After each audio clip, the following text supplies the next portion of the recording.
क्या आप संसाधन के बारे में जानते हैं? क्या आप जानते हैं कि आप स्वयं इस पृथ्वी पर उपलब्ध सभी संसाधनों में सबसे महत्वपूर्ण हैं? तो सबसे पहले जानते हैं कि आखिर संसाधन है क्या? तो प्रत्येक उसकी अगर परिभाषा देखें संसाधन है क्या, तो उसके परिभाषा के अकॉर्डिंग प्रत्येक वस्तु जिसका उपयोग हम अपनी आवश्यकताओं को पूरा करने के लिए करते हैं, वो क्या है? हमारे लिए संसाधन है। हवा, जल, विद्युत, इंटरनेट, भोजन, सब्जी, यानी जितनी भी वस्तुएं हैं जिसका उपयोग हम अपनी आवश्यकताओं को पूरा करने के लिए कर रहे हैं, वो सभी क्या है? संसाधन है। अब ये तो जान गए कि संसाधन है क्या, लेकिन ये जानते हैं कि आखिर कोई भी वस्तु हमारे लिए संसाधन बनती कैसे है। तो कोई भी वस्तु हमारे लिए संसाधन कब बन जाती है? तो कोई भी वस्तु अथवा पदार्थ हमारे उसकी उपयोगिता और उसकी प्रायोजकता ही उसे हमारे लिए क्या बनाती है? संसाधन। अगर कोई भी वस्तु है उसका हमारे जीवन में कोई उपयोग ही नहीं है, अगर हम हवा श्वास में नहीं लेते तो क्या हवा हमारे लिए होती संसाधन? नहीं होती। अगर हमारे लिए भोजन उपयोगी नहीं होता तो क्या वो हमारे लिए संसाधन होता? बिल्कुल नहीं होता। तो यानी अगर उसका हमारे जीवन में उपयोग है तो वो क्या है? हमारे लिए संसाधन है। आगे देखेंगे कि आखिर मानव सबसे बड़ा संसाधन है कैसे। संसाधनों का उपयोग अथवा उपयोगिता इसे मूल्य प्रदान करते हैं। सभी संसाधन मूल्यवान होते हैं। जितने भी संसाधन हैं वो सभी क्या हैं? मूल्यवान हैं। अब ये तो जान के संसाधन क्या है, संसाधन बनते कैसे हैं, और तो देखते हैं कि संसाधन होते कितने प्रकार के हैं। तो संसाधन मुख्य रूप से 3 प्रकार के होते हैं। संसाधन प्राकृतिक, मानव निर्मित और स्वयं मानव। लेकिन इन सब में महत्वपूर्ण क्या है? मानव ही सबसे महत्वपूर्ण है, क्योंकि यदि मानव है तभी प्राकृतिक संसाधन का भी उपयोग कर पाएगा, मानव निर्मित संसाधन का भी उपयोग कर पाएगा। अगर मानव ही नहीं है तो इन सभी संसाधनों का प्रयोग करेगा कौन? इस वजह से मानव क्या होता है? सबसे महत्वपूर्ण संसाधन पृथ्वी पर होता है। संसाधनों के प्रकार में प्राकृतिक, मानव निर्मित और मानव। और प्राकृतिक संसाधनों को 2 वर्गों में विभाजित किया गया है, नवीकरणीय संसाधन और अनवीकरणीय संसाधन। जानते हैं कि नवीकरणीय संसाधन किसे कहते हैं? आप सभी काफ़ी परिचित होंगे नवीकरणीय संसाधन से। तो नवीकरणीय संसाधन वैसे संसाधन हैं जो शीघ्रता से नवीकृत अथवा पुनः पूरित हो जाते हैं, यानी एक बार उपयोग हो जाए फिर भी इनका हम फिर से उपयोग कर सकते हैं। इसमें कुछ असीमित हैं और उन पर मानवीय क्रियाओं का प्रभाव नहीं होता है, जैसे सौर ऊर्जा, पवन ऊर्जा। सौर ऊर्जा सूर्य आज निकला है, कल भी निकलेगा, इसका प्रयोग हम कर सकते हैं। पवन ऊर्जा आज हवा बह रही है, कल भी आएगी, तो इसका प्रयोग हम अच्छे तरीके से कर सकते हैं। यानी ये कभी समाप्त नहीं होने वाले संसाधन हैं, कितना भी प्रयोग कर ले ये कभी समाप्त नहीं होंगे। और अनवीकरणीय संसाधन वैसे संसाधन जिनके भंडारण जो क्या है? सीमित है। ये सीमित संख्या में, इनकी जो संख्या है पहले से एक निर्धारित संख्या, ऐसा नहीं है कि ये हर रोज़ बढ़ रहे हैं। ये एक सीमित संख्या में है और भंडार के एक बार समाप्त होने के बाद उन्हें पुनः नवीकृत अथवा पुनः पूरित होने में हजारों वर्ष लग सकते हैं, जैसे कोयला, पेट्रोलियम, प्राकृतिक गैस। ये सभी क्या है? अनवीकरणीय संसाधन है, क्योंकि इन्हें बनने में करोड़ों साल लग जाते हैं और एक बार अगर ये समाप्त हो गए तो इन्हें क्या करना पड़ेगा? दोबारा पुनः पूरित होने में बहुत ज़्यादा समय लग जाएगा। अब तो प्राकृतिक संसाधन के बारे में जान गए, तो एक बार देखते हैं मानव निर्मित संसाधन। कैसे संसाधनों को हम मानव निर्मित संसाधन कहते हैं? तो निश्चित सी बात है कि वर्ड से समझ में आ रहा है, मानव निर्मित संसाधन यानी मानव द्वारा बनाया गया संसाधन। तो प्राकृतिक संसाधनों का मूल रूप बदल देने के बाद वे मानव निर्मित संसाधन बन जाते हैं। प्राकृतिक से प्राप्त होंगे, लेकिन जो मानव होता है उसको एक रूप से क्या करेगा? दूसरे रूप, जैसे लोहा से बने पुल, सड़क, मशीन, वाहन, यानी जितनी भी वस्तुएं दिख रही हैं, जैसे वाहन, सड़क, पुल, ये सब तो है ही। दरवाजे, खिड़कियाँ, पेन, पेंसिल, ये सभी क्या है? मानव निर्मित संसाधन ही है। और सबसे महत्वपूर्ण क्या है? प्रौद्योगिकी भी एक मानव निर्मित संसाधन है। अगर ये नहीं रहेगी तो संसाधन बनेंगे कैसे? उसके बाद देखते हैं, देख लिया प्राकृतिक संसाधन, मानव निर्मित संसाधन। अब देखते हैं मानव संसाधन के बारे में। तो मानव संसाधन किस तरीके से? तो जो मनुष्य है वो स्वयं एक विशिष्ट प्रकार का संसाधन है। मनुष्य का ज्ञान, कौशल और प्रौद्योगिकी का उपयोग कर स्वयं को संसाधन में परिवर्तित करता है। अगर उसके पास ज्ञान नहीं है, कौशल नहीं है, उसके पास प्रौद्योगिकी नहीं है और इन सब के होने के बाद भी वो उसका उपयोग नहीं कर पा रहा है, तो वो मानव क्या है? एक संसाधन नहीं है।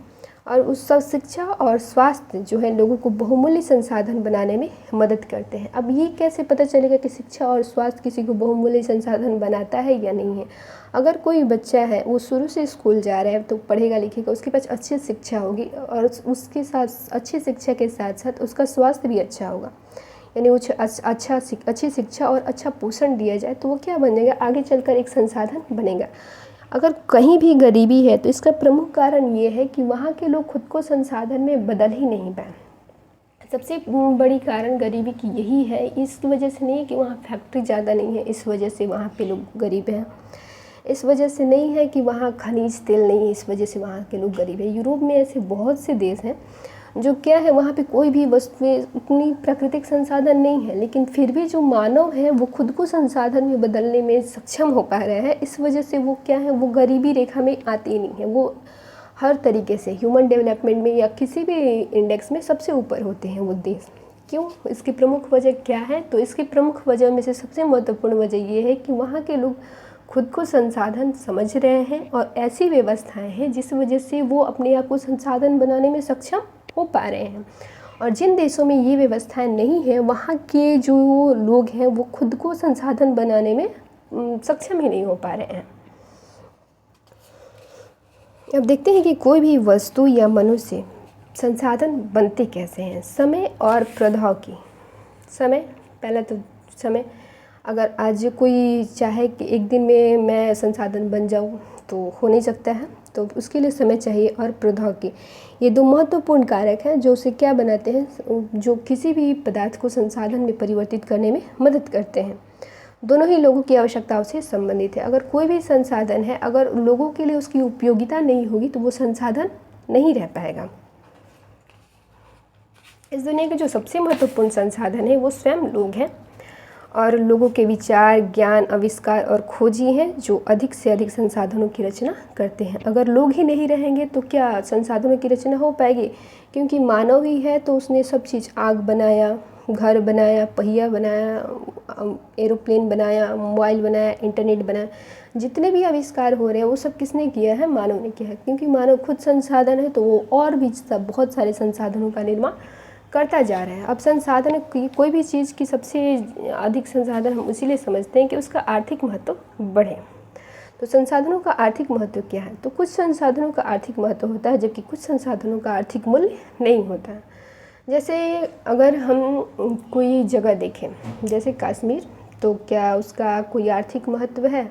अगर वहाँ पे पर्यटक जाएंगे तो वो क्या करेंगे, वहाँ पे पैसा खर्च करेंगे, लेकिन उस जगह को हम कहीं उठा तो नहीं सकते हैं। तो जो वस्तुएं हैं जैसे कि भूदृश्य और समुद्र, ये सभी क्या है, दोनों संसाधन महत्वपूर्ण है, लेकिन मनुष्य की आवश्यकताओं, क्योंकि ये दोनों भी क्या करते हैं, मनुष्य की आवश्यकताओं को पूरा करते हैं। अब संसाधन है, कोई भी वस्तु है हमारे लिए उपयोगी है तो उसका क्या करना, संरक्षण तो जरूरी है। तो संसाधनों का संरक्षण के लिए क्या, संसाधन संरक्षण से हम क्या समझते हैं को, तो किसी भी संसाधनों का अगर हमारे पास है तो उसका सूझबूझ और मितव्ययतापूर्वक उपयोग करना, उसे नवीकरणीय के लिए समय देना संसाधन का संरक्षण कहता है। संसाधन संरक्षण का ये मतलब नहीं है कि हम उसका उपयोग ही नहीं करें, बल्कि हम उसका उपयोग करेंगे, जहाँ जरूरी होगा वहीं करेंगे और उतना ही करेंगे जिससे वो पुनः पूरित भी होता रहे। संसाधनों को उपयोग करने की आवश्यकता और भविष्य के लिए उनके संरक्षण में संतुलित बनाए रखना सतत पोषणीय विकास कहलाता है। अब ये उनके अच्छे तरीके से उपयोग करना और फिर उन्हें संतुलन बनाए रखना, इसे हम कहेंगे सतत पोषणीय विकास। संसाधन संरक्षण के तरीके कौन कौन से हैं? तो पुनः चक्रण और पुनः उपयोग संसाधन संरक्षण के तरीके हैं। क्वेश्चन पूछता है कि अचक्रीय संसाधन इसमें से कौन सा है? लोहा, लौह अयस्क, तांबा और सोना। अचक्रीय संसाधन कौन है? जीवाश्म ईंधन निम्नलिखित में से किस प्रकार के संसाधन हैं? तो अनवीकरणीय। फिर क्वेश्चन पूछता है कि भारत ने किस पंचवर्षीय योजना में संसाधन योजना के लक्ष्यों को प्राप्त करने के लिए ठोस प्रयास किया? जीवन की निरंतर गुणवत्ता के लिए वैश्विक शांति के लिए आवश्यक क्या है? 4 ऑप्शन दिए हैं। उसके बाद भूमंडलीय ताप और पर्यावरण प्रदूषण जैसे वैश्विक पारिस्थितिक संकटों के मुख्य कारण क्या होते हैं? जय हिंद।